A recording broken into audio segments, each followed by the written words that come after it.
खुशामदीद। जी। आप देख रहे हैं व्यू पॉइंट और मेरा नाम है अब्बास। जैसा कि आपने देखा कि फैसल वड़ाइक साहब से हमारी गुफ्तगू जारी थी और हम रशिया और यूक्रेन के तमाम मसले को समझने की कोशिश कर रहे थे। पिछले हिस्से में हमने इसको आइडियोलॉजिकली और तारीख के तनाजुर में समझने की कोशिश की, और अब हम इसको इकोनॉमिक्स के हवाले से देखने की कोशिश करेंगे। फैसल भाई, मुझे ये बताइए कि रशिया के साथ तमाम मामला भी है, रशिया बुरा भी है, गंदा भी है, ह्यूमन राइट्स पे अमल भी नहीं करता। उसके बावजूद भी यूरोप और ब्रिटेन तमाम गैस भी वहां से लेते हैं। तो फिर ये दुनिया किस उसूल पे खड़ी है? देखें, ये असूल जो है ये तो सबकी इकोनॉमी का मसला है। दोनों ये एक दूसरे से लिंक्ड हैं। हम्म। जहां लोगों के पास पैसा ज्यादा है वहां लोग अपनी चीजें बेचने के लिए लेकर जाएंगे ताकि लोग खरीदें। यूरोप और अमेरिका में के पास वहां के लोग फर्स्ट वर्ल्ड से ताल्लुक रखते हैं, तो जाहिर है वहां लोग अपनी प्रोडक्ट्स लेकर जाते हैं। और यूरोप तो 40% अपनी गैस एंड ऑयल, गैस खास तौर पे यूरोप से लेता है, रशिया से इधर से लेते रशिया से लेता है, क्योंकि वहां पर सर्दी भी बहुत है और उनको इसकी बहुत जरूरत है। तो आइडियोलॉजी मेरा नहीं ख्याल इसमें इतनी थी। अब चूंकि अब जंग के बाद आप देखें उन्होंने तय कर लिया है, और 2030 में उसके बाद आप नहीं देखेंगे कि यूरोप इनसे गैस ले रहा है। लेकिन तब तक इसके पास एक रूम है, इसके पास रशिया के पास, कि वो अपने इस पावर को, इस एज को कैसे इस्तेमाल करता है। लेकिन एक गोइंग एज, एक ऐसा एज जो खत्म हो रहा है, उसको कितना ज्यादा इस्तेमाल कर सकता है, उसको तो उसको बचाने का कोई तरीका होगा। लेकिन आप ये देखें कि ये कितनी बड़ी एक पॉवर्टी है कि आप एक ऐसी चीज पर रिलाय कर रहे हैं जो कि आपकी पावर नहीं है, आपकी अपनी पावर नहीं है। जमीन के सीने से आप एक चीज निकालते हैं, ज़ाहिर है वहां भी एक लिमिट है, उसको आप बेच रहे हैं और वो इन्फ्लुएंस आप इस्तेमाल कर रहे हैं। ये इन्फ्लुएंस, ये पावर, ये एज आप बहुत ज्यादा देर नहीं इस्तेमाल कर सकते। यूरोप और अमेरिका दुनिया के ऊपर अगर रूल कर रहे हैं तो आप देखें वो उन चीजों की, वो अपने ब्रेन की वजह से रूल कर रहे हैं। उसमें उनकी उनके उनका जुल्म भी है, उनका तशद्दुद भी है, लेकिन बहुत अहम चीज जिसको हम मिस करते हैं वो उनका ब्रेन है। पूरी दुनिया से ब्रेन पावर, वो ब्रेन सक करते हैं, अपने पास लेकर आते हैं, फिर उसे एक खुली स्पेस देते हैं कि जो करना चाहते हो करो।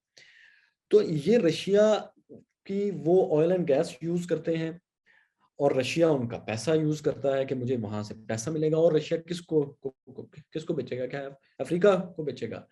क्या वो अरब कंट्रीज को बेचेगा जिनके पास ऑलरेडी है, उन्हीं के पास पैसा है ना, तो लेकिन उनके पास ऑयल एंड गैस है पहले से। फारिश को बेचेगा, हाँ उनको बेच रहा है, उनका थोड़ा बहुत है। चाइना को बेचेगा, चाइना अपनी जरूरियात का बहुत ज्यादा हिस्सा ऑलरेडी अरब कंट्री से मुकम्मल कर रहा है। तो ये तो मेरा ख्याल है कि सीधा सीधा इकोनॉमी है कि उसको वहां से पैसे मिलते हैं और उनको जरूरत है गैस की, वो तो खुद पैदा नहीं इतनी करते। लेकिन अमेरिका तो आपको पता है कि वो उसको गैस और ऑयल किसी से लेने की कोई जरूरत नहीं है। इस वक्त सबसे ज्यादा रिसर्च उनके पास है जिसको उन्होंने इस्तेमाल ही नहीं अभी किया, और शायद उसको उनको जरूरत भी ना पड़े, वो जिस तरह से अल्टरनेट एनर्जी की तरफ जा चुके हैं। असल में सर, ये मुझे बताइए कि पहले रशिया जो अपनी सप्लाई करता था गैस, वो यूक्रेन के जरिए एक पाइपलाइन जाती है उससे करता था। अब वो समंदर के जरिए और जर्मनी की तरफ से एक नई पाइपलाइन बना रहे हैं। तो अगर ये डाइंग रिसोर्स है, तो फिर इस पे इतना इन्वेस्ट करने का क्या फायदा?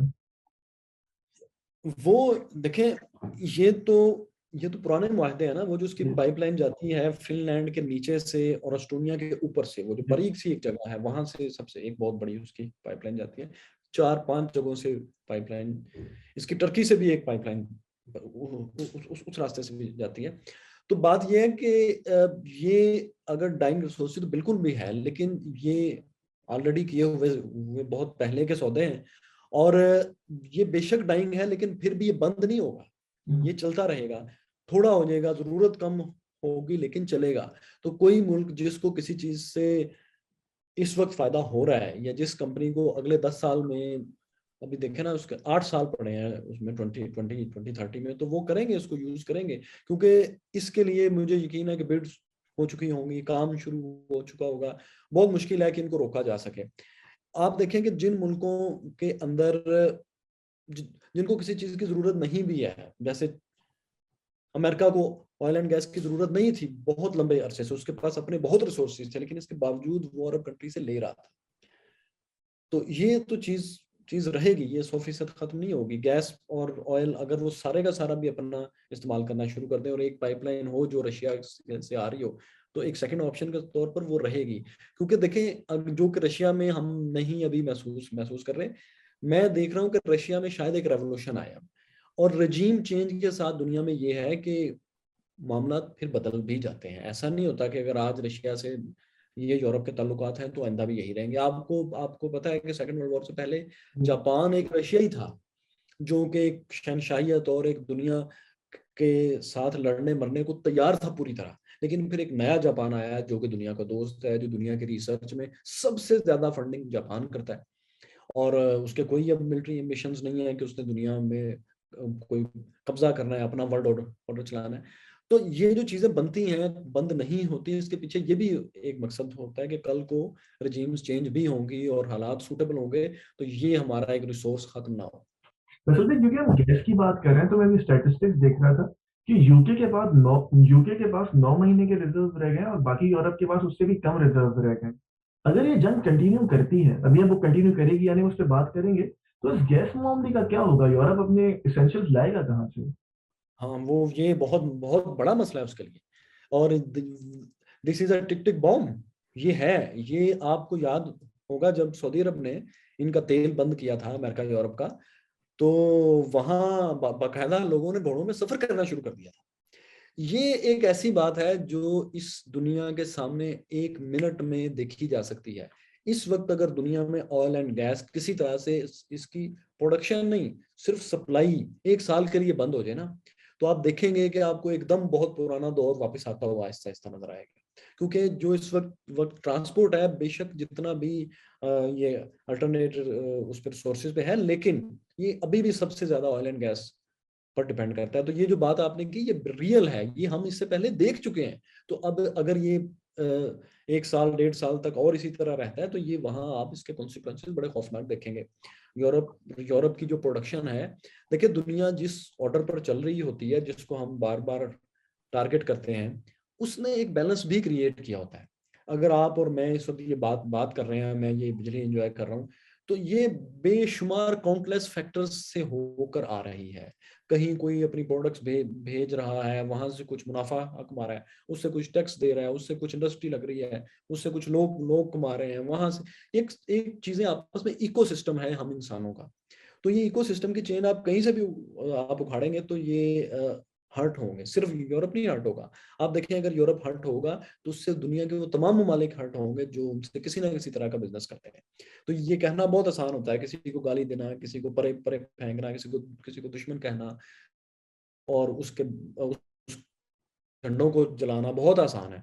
लेकिन उस अल्टरनेट पर जाना पीसफुली, ये यही स्टेट्समैन का काम होता है कि वो बड़े बड़े नारे नहीं लगाते, लेकिन और वो काम करते हैं जो ठीक होता है और लोगों को लॉन्ग रन के लिए बेहतरी और कामयाबी देकर जाते हैं।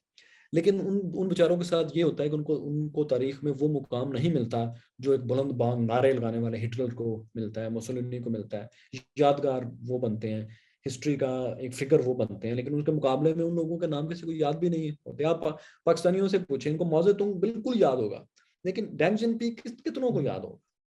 वो नहीं याद होगा, डेंग नहीं याद होगा, हालांकि मॉडर्न चाइना उसने बनाया है। जैसे माओ ने तो तबाह कर दिया था चाइना। माओ के तो मरने का इंतजार कर रहे थे कि यार ये मरेगा तो हम कुछ कुछ अब कुछ चाइना की बेहतरी कर सकेंगे। तो ये एक मसला होता है कि एक इनकलाबी लीडर अमूमन एक विजनरी और लॉन्ग टर्म सक्सेस नहीं देता आपको। हाँ, एक चीज वो ये करता है कि वो एक सिस्टम तोड़ देता है, एक एक लगा बंदा सिस्टम तोड़ता है और फिर वो नई तबाही लेकर आता है। फिर गैर मारूफ लोग, हम्बल लोग, वाइज लोग उस चीज एक नई एक शुरुआत करके और पूरा सोसाइटी को बिल्ड करते हैं। और अगर आप मुझे इजाजत दें तो यहाँ मैं आपकी वीडियो जरूर प्लग इन करना चाहूंगा जो आपने की थी आपका बिलोंग, कि जो इनकलाब है वो क्यों नाकाम हो जाते हैं। तो मैं चाहूंगा कि जो लोग अगर इस पे और समझना चाहें तो फैसल भाई की वो बात देख सकते हैं। जैसे हम जरा नेटो के हवाले से देखना शुरू करते हैं। नेटो ने अब आके कहीं असला देना शुरू किया है यूएस ने। ये पहले कहाँ थे? सो रहे थे? पहले तो सिर्फ जबानी कलामी बात हो रही थी, यूक्रेन को तो कुछ भी नहीं दे रहे थे। अब देखिए, यूक्रेन को असला देने में तो फिर वो था ना कि आप डायरेक्ट रशिया को प्रोवोक कर रहे हैं, तो वो इसलिए उस इतना असला नहीं नहीं दे रहे थे। बल्कि अब तो ये हो गया है कि रशिया ने जिन मुल्कों को S-400 एक डिफेंस सिस्टम उसका है वो बेचा था, वो मुल्क भी अब चूंकि नेटो के साथ खड़े हो गए हैं, तो S-400 जो है डिफेंस सिस्टम, वो ही यूक्रेन को भी दे रहे हैं। यानी रशिया का असला अब रशिया के खिलाफ यूक्रेन में यूज हो रहा है।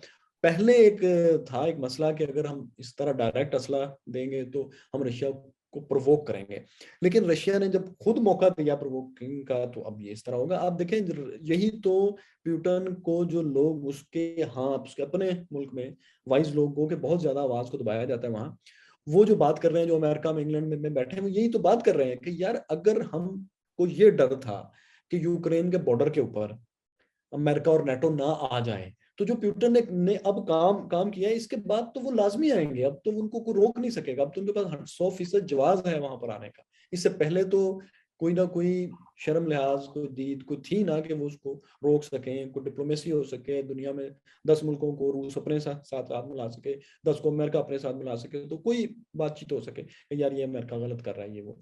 जैसे चाइना ने इसको ताइवान को अलग रखा हुआ है, जी। तो वो उस पर कोई मौका नहीं देता कि दुनिया ताइवान की मदद करे वेपन्स के साथ, वो मौका नहीं किसी को देता। लेकिन अगर चाइना आज उस पर अटैक करने की कोशिश करे, तो वो इतनी जल्दी फतह तो नहीं होगा, लेकिन दुनिया को एक मौका मिल जाएगा कि हम चाइना के चंद चंद किलोमीटर पे आके अपने मिसाइल फिट करते हैं। तो प्यूटन ने ये गलती कर चुके हैं। पहले दुनिया इसलिए यूक्रेन को असला नहीं देती थी कि ताकि हम इसको प्रवोक ना करें, तो वो उनके लीडर्स थोड़ा वाइजली प्ले कर रहे थे। प्यूटन ने तो टोटल अनवाइज हरकत की है, और एक अपनी, मेरा मुझे तो साफ यही लगता है कि उसने सिर्फ अपने इक़्तिदार को जो है बचाने के लिए एक्सट्रीम एफर्ट, एक्सट्रीम नेशनलिज्म जो इस्तेमाल किया, सिर्फ अपने इक़्तिदार को बचाने के लिए लेकिन इसके साथ उन्होंने अपनी सियासी कवर भी खोद ली है एक हद तक। किया। श्योर, देखें, जंग तो फिर डू एंड डाई चीज है। अगर आपने जंग शुरू कर दी है, तो अब आप अगर जीतेंगे तो यू आर द किंग, और अगर आप हारेंगे तो फिर डूम, फिर खत्म है, फिर आपके खिलाफ इनकलाब आएगा, आप हुकूमत नहीं कर सकते। फिर जो आपने, आप ना सिर्फ आपका इक़्तिदार खत्म होगा, बल्कि हिस्ट्री में भी आप बहुत बुरे अल्फाज में याद रखे जाएंगे। प्यूटन ये जंग हार रहे हैं। ये डोनबास रीजन में जाके वहां तक अपने आपको रोकना कि मैं बस यहाँ तक रहूंगा, ये एतराफ़ शिकस्त है कि मैं कीव पर कब्जा नहीं कर सका। आप देखें कि कीव के ऊपर फिर उन्होंने हमला क्यों किया था, जी। 30-40 दिन तक कीव का मुहासरा 3 अतराफ से क्यों किया था? ज़ाहिर है इसीलिए किया था, जो और उनकी ऑफिशियल बिल्डिंग्स के ऊपर मुसलसल बमबारी क्यों की थी। साफ एक चीज नजर आ रही है, एक चीज आप जुबान से कहते हैं लेकिन दूसरे आपके अमल से शो हो रही होती है। अमल से प्यूटन के साफ लग रहा था कि वो कीव जो कि उनका कैपिटल है, बेलारूस की तरफ से आके उसके ऊपर कब्जा करके, सरकारी इमारतों पर रशियन आर्मी कब्जा करके, वहां पर ज़ेलेंस्की की जगह अपना बंदा बिठाकर और उसकी सेरेमनी वगैरह सारी करके इन्होंने वापस आ जाना था, उसको थोड़ी बहुत सिक्योरिटी देके कि जो ये अब गवर्नमेंट है यूक्रेन की, अपनी puppet government banana with force, उसमें ये नाकाम हो गए। तो जो मिलिट्री एक्शंस इस तरह के हों कि हम, जैसे वो अभी बता रहे हैं, हमारा तो ये मिशन ही नहीं था। मिशन नहीं था तो अपने 4,000 लोग आपने मरवा दिए, इतना नुकसान किया अपनी इकोनॉमी का, billions and billions and billions, Trump जैसे कहा करते थे, इतने डॉलर्स का अपना नुकसान कर लिया, सारे गोल्ड रिजर्व आपने जब्त करवा लिए। For what? ये सिर्फ सिर्फ डॉनबास रीजन के लिए था, ज़ाहिर है डॉनबास के लिए नहीं था। तो प्यूटन ने ये जंग हारना ही हारना है, लेकिन एक बात ध्यान में रखें, ये कॉन्फ्लिक्ट खत्म नहीं होगा। जी, आपने शुरू में बताया। इसलिए मुझे ये बताइए, प्यूटन के लिए तो शायद ये सियासी मौत है, क्या ये रशिया के लिए भी एक और अफगानिस्तान बन सकता है जिस तरह सोवियट्स के लिए बन गया था? अभी मुश्किल है ये कहना, अभी बहुत बहुत मुश्किल है, क्योंकि वो अभी अफगानिस्तान बनने वाला उसने हाल किया नहीं है, क्योंकि उसने अपनी पूरी फोर्स वापस कर ली है। तो अगर तो ये वहां ठहर जाता तो फिर तो इसका चांस था। लेकिन अभी भी जो रशिया से खौफ है यूरोप को, नेटो को और अमेरिका को, वो बहुत बहुत अजीब किस्म का है।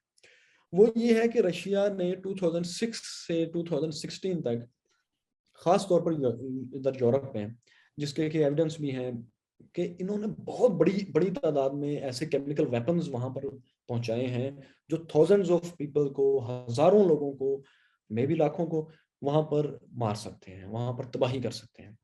तो प्यूटन और ये लोग अपने फायदे के लिए किसी भी हद तक जा सकते हैं, क्योंकि मरता क्या ना करता वाली बात है कि जब वो देखेंगे कि हमें बिल्कुल दीवार से लगा दिया गया है, बेशक अपनी गलती हो, लेकिन एक वक्त में आप किसी को इस तरह से आप शिकस्त दे दें कि वो टूटने के करीब आ जाए, तो फिर ये सूरत हाल हो सकती है। इसका उसको, यूरोप को, अमेरिका को, दोनों को इस बात का अच्छी तरह पता है और उनको डर भी है।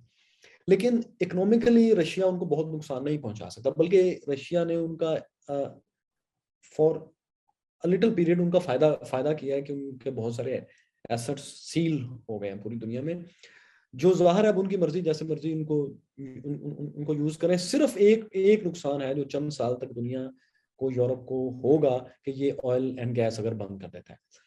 तो रशिया के साथ अफगानिस्तान वाला मामला फिलहाल नहीं होगा यूक्रेन में, क्योंकि उसने बहरहाल एक काम ठीक कर लिया है कि 40-45 दिन बाद फौज अपनी सिर्फ डोनबास तक उसने महदूद कर ली है। रजीम चेंज होगा रशिया में, और रशिया अब क्या दोबारा टूट सकेगा? ये रशिया जो इस वक्त इसकी बाउंड्रीज हैं, ये इतना स्ट्रॉन्ग नेशनलिज्म है यहाँ कि इसके टूटने का कोई चांस नहीं है। हाँ, कमजोर होने का बहुत चांस है, टूटने का कोई चांस नहीं, क्योंकि रशिया का आखिरी फर्द भी फिर अपने मुल्क के लिए जान देने के लिए तैयार हो जाएगा अगर आपने इसकी बाउंड्री कुछ है। उसमें ये सवाल मैंने बहुत आखिर में करना था, लेकिन यहाँ पे कंटिन्यूटी में आ जाएगा। आपको यहाँ पे देखकर नजर आता है कि प्यूटन साहब अपने इक्तदार की तबादत के लिए ये काम कर रहे हैं। यहीं पे अगर मैं चंद और मुल्कों की मिसाल दूं, कि हमें नजर आता है कि वो नेशनलिज्म का नारा और बैरूनी मुदाखलत का नारा अपने ताकत की तबादत के लिए होता है। आपको नजर आता है, दूसरे मुल्कों को नजर आता है, उस नेशन को क्यों नहीं नजर आता? नेशन को नजर आता है, लेकिन बात यह है कि एक बात हमें माननी पड़ेगी कि जिस मुल्क में कम उम्र लोग ज्यादा होते हैं, जिनका फर्स्ट हैंड एक्सपीरियंस नहीं होता कि लोग, लीडर्स कैसे पॉपुलिज्म को इस्तेमाल करते हैं, कैसे झूठ बोलते हैं, कैसे आपके जज्बात को इस्तेमाल करते हैं, ये बात समझने में बहुत साल लगते हैं। और कम उम्र में इसको समझने के लिए बहुत बड़ा दिमाग चाहिए। तो इसलिए आप देखें कि जितने भी इनकलाबी या इस तरह के मुहिम जो लोग होते हैं, आप देखें कि वो यंगस्टर को अपील करते हैं, उनको बार बार कहते हैं तुम मुस्तकबिल हो, तुम मुस्तकबिल हो। वो मेच्योर लोगों को नहीं आवाज देते, क्योंकि उनको पता होता है कि जिस एक्सट्रीमिज्म को हम इस्तेमाल करना चाह रहे हैं वो यंगस्टर में होगी। तो यंगस्टर जब कहीं निकलता है ना, तो वो फिर जो वाइज लोग, सीनियर लोग होते हैं, वो जरा उनसे घबराते भी हैं, उनसे डरते भी हैं। डरते इस तरह है कि जाहिर है वो फिजिकली उन लोगों का एग्रेशन में मुकाबला नहीं कर सकते, बहुत मुश्किल होता है उनके लिए। तो उनके सोसाइटी के जिन लोगों को ये नजर आ रहा होता है, वो बहुत ज्यादा बोल नहीं पाते। और एक ऐसी माइनॉरिटी या किसी हद तक थोड़ी मेजोरिटी जो है, छोटी छोटी मेजोरिटी, इस कदर एक्टिव होती है, इस कदर प्रोएक्टिव होती है कि वो कोई और उनके मुकाबले में उतना एक्टिव नहीं होता। आप देखें कि पाकिस्तान में वो पार्टीज जो कोई इलेक्शन नहीं जीतती, उनके कारकुनों के सामने आप आप मुकाबला नहीं कर सकते, ना सोशल मीडिया पर और ना आम किसी जलसे जलसे जुलूस में किसी जगह, क्योंकि वो जितने भी होते हैं बहुत यूनाइटेड होते हैं और बहुत एक्सट्रीम नेशनलिज्म पर होते हैं और वायलेंट होते हैं। इसके लिए दुनिया ने जो लफ्ज लफ्ज निकाला है फैशिज्म, वो इसीलिए निकाला ना कि मुसोलिनी ने उसको एक ऑर्गेनाइज शक्ल दी थी कि ब्लैक शर्ट्स हैं, ये हेडक्वार्टर है, हम हुब्बुल वतन हैं, हमसे ज्यादा कोई कोई भी हुब्बुल वतन नहीं, और हम जो बात कहते हैं वो ठीक है, हमारा लीडर जो बात कहता है वो ठीक है, वही बेहतर समझता है। हो सकता है हमें समझ ना आ रही हो, लेकिन चूंकि वो सच्चा आदमी है, चूंकि वो उसका अपना कोई जाती इंटरेस्ट नहीं है, तो मुसोलिनी जो बात करता है ना वो ठीक है। बेशक हमें हमें समझ नहीं आ रही, लेकिन हमें उसकी हुब्बुल वतनी पे कोई शक नहीं है। बाकी जितने भी हैं ये 2 नंबर हैं, ये धोखेबाज हैं, ये लालची हैं। तो ये चीज को बेचते हैं लोग। अब प्यूटन के साथ अगर आप देखें खास तौर पर, तो उसके पास अब वो जो मार्जिन है ना वो बहुत थोड़ा रह गया है, क्योंकि अब तक जो उसने पिछले 8-9 साल में उसने नेशनलिज्म अपना कायम किया है ना, वो उसने चेचनिया पर अपना कब्जा कायम रखकर, क्रीमिया पर रखकर, डोनबास रीजन के ऊपर एक बगावत कराकर, ये छोटे छोटे उसने जो, जिसको एनेक्सेशन बोलते हैं, वो उसने जगहों पर कब्जे करके अपनी कौम का मोराल बहुत बूस्ट कर दिया है। यंगस्टर का खास तौर पर ना, यंग यंग ब्लड को ये पता लगे कि हमारे लीडर ने जनाब सोवियत रूस को बहाल करना शुरू कर दिया। आप पाकिस्तान में देखें ना, यूट्यूबर्स कई और कई सोशल मीडिया के लोग किस तरह की बातें करते हैं, गैर हकीकी बातें। बहुत बड़ा काम हो गया, अमेरिका ने पाकिस्तान के आगे घुटने टेक दिए। अब बेशक वो बात कितनी भी बचगाना हो, लेकिन वो यंग लोगों में बहुत बड़ा बड़ा तबका उसको उसको बाय करता है, क्योंकि उसमें आपके नेशनलिज्म, आपके प्राइड को एक सहारा मिलता है। उसको एक थपकी मिलती है, जिसको कहते हैं ना कि ईगो की मालिश होती है। आपकी ईगो की मालिश होती है, जरा ईगो और फूल फूल जाती है, हालांकि झूठी वो बात ठीक नहीं होती, लेकिन यंग यंग को लगता है यार ये तो बड़ा मजा आया, ये तो ये हुई ना बात, जरा ऐसी तैसी इसकी हमने देखा ना, फिर हमने उसको झुकाया। कोई नहीं आपने झुकाया होता, लेकिन उसकी ईगो की मालिश होती है। प्यूटन ने ये किया कि जो छोटी छोटी इसने एनेक्सेशन की, उससे इसने अपनी यंग यंग नस्ल को पैगाम दिया कि देखो मैं वो सेवियर हूँ जो सोवियत रूस को बहाल करेगा, जार के जमाने का वो लंबा चौड़ा रूस। हम यूरोप के जो हमारे हमारे वेस्ट पे है, रशिया के वेस्ट पे है, लेकिन ईस्टर्न यूरोप हम उसको कहेंगे क्योंकि जार उसके ईस्ट में है। तो वो सारा जो है हमारा हमारा हमारा हमारा रकबा है, वो प्यूटन वापस लेकर आएगा। प्यूटन हमारी अजमत रफ्ता को, सुपर पावर को बहाल करेगा, क्योंकि अनेक्सेशन कर रहा था, वो छोटे छोटे इलाकों पर कब्जा कर रहा था। तो यहां से वो मकबूल हुआ। अब वो जो जीलॉट्स के साथ थे, अब उनका फिलहाल मुकाबला कोई नहीं कर पा रहा। लेकिन आपको पता है कि वहां पर मैकडोनल्ड बंद हो गया, वहां पर स्टारबक बंद हो गया, वहां नेटफ्लिक्स पर बंद हो गया। आखिरी दिन रहा, आखिरी दिन वहां पर एक एक बर्गर हजारों हजारों डॉलर्स में बिका है। तो अब वो नस्ल जो है, जो उनका ये ख्याल था कि ये हमारे प्राइड को बहाल कर रहा है, अब उनको ये जज्बाती सदमा सहने और उसको समझने में कुछ टाइम लगेगा। जब जब वो इसको समझ जाएंगे, तो आप देखिएगा ये शख्स एक दिन नहीं रह सकेगा। यही लोग, ये एक आयरनी है हिस्ट्री की, कि जो जिन लोगों को आप मुसलसल बेवकूफ बनाते हैं, अपने जीलॉट्स बनाते हैं, अपने बड़े अब पुरजोश और मुतशद्दद हामी बनाते हैं, जब उनकी उम्मीदें टूटती हैं, जैसे जैसे वो मैच्योर होते हैं, तो वो आपके उतने ही खिलाफ होते हैं जितने आपके हामी थे, बल्कि बाज़ का तो उससे ज्यादा। तो फैसल भाई, बस दो आखिरी सवाल। मैं यहाँ कनाडा में रहता हूँ, आप जानते हैं। मैं यहाँ हर चर्च में देखता हूँ, कोई भी वेबसाइट खोलता हूँ तो लिखा आता है वी सपोर्ट यूक्रेन। जिस तरह उनके, आप खुद मीडिया के आदमी हैं, मैं भी इसमें तगोदो करता हूँ। ये जो इंफॉर्मेशन वॉरफेयर है, ये जो किसी एक को मजलूम बना के दुनिया के लेवल पे पेश करना है, ये पूरी आइडियोलॉजी और नेरेटिव के लिए कितना अहम होता है? बहुत अहम है, बहुत ही अहम है, बल्कि आजकल तो सबसे ज्यादा अहम यही है।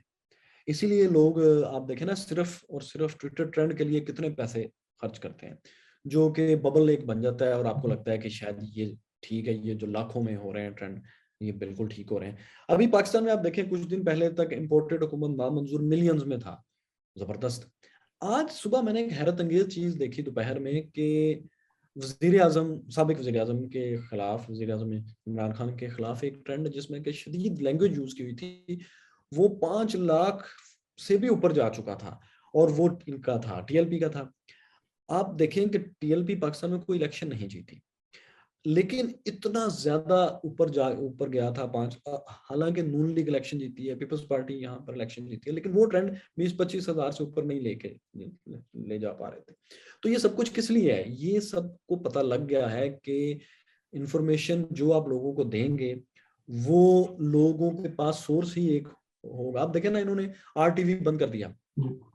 मेरा नहीं ख्याल बंद होना चाहिए था। रशिया की एक आवाज है, चाइना का है, China global TV, CG TV, America में भी उसके दफ्तर हैं, कल को आप वो बंद कर दें, मेरा नहीं ख्याल उनको बंद करना चाहिए, बिल्कुल नहीं करना चाहिए। चाहे कोई जो भी इंफॉर्मेशन दे रहा है, इंफॉर्मेशन सबके लिए फ्री होनी चाहिए हर जगह से। चाइना के अंदर अमरीकी एजेंसीज काम नहीं कर सकती, लेकिन चाइना की एजेंसीज तो अमेरिका में काम कर रही हैं। तो जब आप लोगों को जो इन्फॉर्मेशन देंगे, लोग आहिस्ता आहिस्ता उसी पे यकीन करना शुरू करेंगे। आप देखें जेंटलमैन का जो एक एक इमेज पाकिस्तान में है, जेंटलमैन का, जेंटल वुमेन का, लोग उसके करीब तरीन रहने की कोशिश करते हैं, चाहे आपको धोखा भी दे रहे हो। यानी एक झूठा आदमी भी कोशिश करेगा कि वो अपने आप को ये शो करे कि वो रख रखाव रखे। जी। हाँ, रख रखाव रखे, मजहबी थोड़ी सी लुक दे, थोड़ी सी ईस्टर्न ईस्टर्न लुक दे, क्योंकि जो नैरेटिव जेंटलमैन का फैलाया गया है, वही वही ज्यादातर लोगों ने बाय किया है। इसी तरह यूक्रेन के ऊपर मैं खास तौर पे देख रहा हूँ कि मगरब ने बिल्कुल इस तरह से इसका मुकाबला किया, इस तरह से सपोर्ट किया है, क्योंकि यूक्रेन की ये जंग है ही नहीं, जी। ये जंग है ही मगरब की। मगरब अगर ये जंग हारता है, तो वो बहुत कुछ कुछ हार जाएगा, यानी वर्ल्ड ऑर्डर हार जाएगा। अमेरिका और यूरोप ने जो दुनिया में वर्ल्ड ऑर्डर कायम किया हुआ है, वो एक एक तरफ से दीवार टूट जाएगी। वो जो कहते हैं ना कि ये वो जो एक दीवार है जो याजूज माजूज तोड़ने की कोशिश कर रहे हैं, फिर पूरी दुनिया में फैल जाएंगे, ये बताया जाता है, इस तरह की रिवायत हैं। तो वो ये रशिया अगर ये दीवार तोड़ देता है यूक्रेन की, तो आप समझिए कि अमेरिका का वर्ल्ड ऑर्डर तो शटर होना शुरू हो गया ना।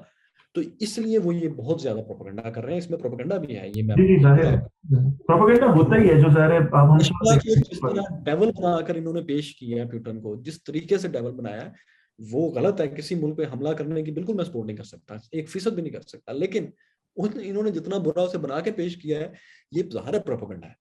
इस तरह आप इसराइल को क्यों नहीं करते? इसराइल भी तो फलस्तीनियों पर कितना जुल्म करता है, लेकिन उस आपको उनकी हमायत में यूरोप में तो कुछ आवाजें नजर आएंगी, अमेरिका में, कनाडा में नहीं आएंगी। असल में आखिरी सवाल, मैं जब से पैदा हुआ हूं, जब से मैंने कोई तारीख की किताब खोली है या मैं आज की सियासी सूरत हाल देखूं, अगर मैं इसको सम अप कर सकूं तो मुझे तमाशा नजर आता है। कभी कोई दुनिया खुशहाल बिल्कुल उस तरह नहीं रही, कभी यूटोपिया नहीं रहा जिसकी हम सब ख्वाब देखते हैं या हमारी यूथ ख्वाब देखती है। ये दुनिया की कोई तरकीब में मसला है कि इसमें तमाशे ही रहेंगे? ये दुनिया है कैसी, अगर आप हमें ये समझा सकें। देखिए, दुनिया जो है ना, ये एक हादसा है। यानी ना इब्तदा की खबर ना इंतहा का पता। जिंदगी बजाते खुद एक हादसा है। आपको बहुत देर बाद ये समझ आती है कि मैं अच्छा पैदा हो गया हूँ, ये अच्छा ये दुनिया मेरे इर्द गिर्द है। और फिर आप उसके अंदर अपना हिस्सा खोजने की कोशिश करते हैं। और जब आप अपना हिस्सा खोजने की कोशिश करते हैं तो बेसिकली एक मुकाबला शुरू हो जाता है। और उस मुकाबले में जो सबसे बड़ी रुकावट आती है हमारे सामने, वो होती है कि हम दूसरे के पाँव में खड़ा होकर नहीं सोचना चाहते और नहीं सोच सकते। लिहाजा हम में से हर शख्स अपनी जगह दुरुस्त अपने आप को समझकर कुछ ऐसे काम करना शुरू करता है जो कि फिर कलेक्टिवली कुछ की हमायत में जाते हैं और कुछ के खिलाफ जाते हैं। At the end of the day जो गालिब आ जाता है वो जालिम भी बन जाता है और फातेह भी बन जाता है। जो हार जाता है वो मजलूम भी बन जाता है और खत्म भी हो जाता है। दुनिया में कॉन्फ्लिक्ट खत्म क्यों नहीं होगा? इसलिए खत्म नहीं होगा कि दुनिया के रिसोर्सेज इंसानों में बराबर कभी भी तकसीम नहीं हो पाए आज तक। ना सिर्फ ये कि दुनिया भर में, बल्कि किसी एक जगह भी नहीं हो पाए। इवन ये जो नेशन स्टेट नेशन स्टेट का तस्वुर है, और जिसको जो कि इस वक्त वर्ल्ड ऑर्डर है, लोगों को ये बहुत यूं लगता है जैसे हमेशा से दुनिया ऐसे है। हमेशा से ऐसे नहीं थी। जस्ट ये फर्स्ट वर्ल्ड वॉर से पहले जी। बॉर्डर इस तरह थे ही नहीं है, बहुत फ्लक्चुएट थे, आप कहीं भी जा सकते थे। दुनिया खुली पड़ी थी। और उससे चंद सौ साल पीछे पीछे जाए तो दुनिया में कोई मुल्क की वाज़ेह बाउंड्री नहीं थी। उनके जितने भी बफर जोन थे, वहां पर जितने भी बड़े बड़े कबाइल और स्टेट्स और शहर हुआ करते थे, वो बेसिकली मंडियां थी दोनों तरफ की। तो ये दुनिया के वसाइल की जो लड़ाई है, क्योंकि कोई दुनिया के वसाइल कैलकुलेट करके पूरी दुनिया में लोगों को इक्वल वसाइल तकसीम नहीं कर सकता और ना कर सका है आज तक। और कोई इंसान अपने इर्द गिर्द के लोगों के पाँव में जाकर नहीं सोच सकता, इतने ज्यादा वेरिएबल है। तो ये कॉन्फ्लिक्ट हमेशा रहेगा, ये लड़ाई हमेशा रहेगी। वो मेल्थस की एक थ्योरी है कि अगर आबादी बढ़ती रहेगी तो फिर एक वक्त आएगा कि वसाइल के लिए लड़ाई होगी। जब वसाइल के लिए लड़ाई होगी तो आखिर में वही लोग बचेंगे कि जितने लोग उन वसाइल, वो वसाइल जितने लोगों के लिए काफी होंगे। अब मसला यह है कि एक नारा दुनिया में जो आया कम्युनिज्म का, कैपिटलिज्म के मुकाबले में, कि सबको हम वसाइल इक्वल देंगे। फॉर्म, एनिमल फॉर्म आपने नॉवल जरूर मैंने पढ़ा पढ़ी होगा, है। सब जी। सबने पढ़ा, बड़ा मशहूर नॉवल है। वो इसी बात को डिस्कस करता है कि अगर जानवर भी आज ये तय कर लें कि हम सारे सारे जानवरों को बराबर राइट्स देंगे तो नहीं दे सकेंगे। अल्टीमेटली आपको एक लीडर बनाना पड़ेगा। अल्टीमेटली आपको कुछ लोगों को ज्यादा अमरात देनी पड़ेंगी। अब ये एक ख्वाब तो है कि पूरी दुनिया सबके लिए ओपन हो, सबके लिए एक जैसे वसाइल हो, कोई बाउंड्री ना हो, कोई किसी का जहनी और जिस्मानी गुलाम ना हो। लेकिन ये हो नहीं पाएगा, जिसकी वजह यह है कि इन सारे वेरिएबल्स का दुनिया के कोई दिमाग अहाता नहीं कर सकता। लिहाजा इसका जो हल निकाला है इंसानों ने, वो ये निकाला है कि आप अपनी आज़ादी पूरी इंजॉय करें जहां तक मेरी नाक शुरू होती है। ये छोटा सा जुमला है जो इंसान ने इसका हल निकाला है कि यार मुझे तंग किए बगैर आप इंडिविजुअल भी और नेशन भी जो करना चाहे वो कर सकती है। वैसे तो क्योंकि आपने जॉर्ज ऑरवेल की किताब का हवाला दिया, एनिमल फार्म, जिन्होंने नहीं पढ़ी वो जरूर पढ़ें। और अगर अगर आपके पास पढ़ने का वक्त नहीं है तो उसका एक जुमला मुझे याद आता है और मेरे ख्याल में उसको समराइज कर देगा कि all animals are equal but some are more more equal than others. इसका उर्दू तर्जुमा है कि तमाम जानवर बराबर होते हैं लेकिन कुछ जरा ज्यादा बराबर होते हैं। जहर अगर कुछ आप नेपोलियन कुछ नेपोलियन होते हैं, उसमें नेपोलियन होता है ना। जी जी फैसल भाई, चले इस हिस्से को हम यहाँ जरूर पढ़ें। जी शुक्रिया फैसल भाई, इस हिस्से को हम यहाँ खत्म करेंगे और आखिरी हिस्से में मुख्तसरन हम पाकिस्तान पर, इंडिया पर और इस खत्ते पे क्या असरात पड़ेंगे इस पूरे मामले के, उस पर बात करेंगे। अब तक आपके वक्त का बेहद शुक्रिया। शुक्रिया।